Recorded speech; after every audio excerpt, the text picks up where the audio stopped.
Halimbawa, meron kang approved na leave application. And then, tapos na yung leave or yung duration ng approved leave ng isang empleyado at hindi pa siya bumabalik sa trabaho despite an order or notice na mag-report na siya pabalik sa trabaho. Pwede na siyang i-charge ng abandonment. Ang sleeping while on duty ay isa ring instance ng gross and habitual neglect of duty, lalo na kung paulit-ulit na itong nangyayari. Pero tandaan po ninyo, ang abandonment para maging valid na dahilan or just cause ng termination ng empleyado, hindi po ito po pwedeng i-presume, okay? Since ang abandonment is an intent or intensyon ng empleyado, hindi ito po pwedeng gawing basis ng termination hanggat walang overt acts o yung aksyon ng empleyado na nagpapatunay na inaabandona niya yung kanyang trabaho.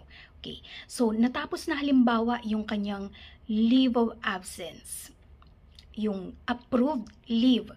Natapos na yun, and then, hindi siya bumalik sa trabaho. Pwede na ba siyang tanggalin agad? Hindi pa rin. Dapat mag-send si employee ng notice to report sa empleyado kasi wala na yung leave of absence niya, tapos na yung leave of absence niya na approved by the management. So, sesendan na siya ng notice to report or back to work ang tinatawag doon, ang tawag ng HR. Okay, kapag hindi pa rin bumalik and nagte-text na siya sa kanyang mga co-employees na hindi na siya babalik, nag-text na siya sa payroll master niya na kukunin lang niya yung kanyang sahod, natitirang sahod, o kaya hinihintay lang niya yung 13th month pay na ma-release at hindi na siya babalik sa trabaho. Yun yung mga indication na talagang wala na siyang intensyon na bumalik sa kanyang trabaho.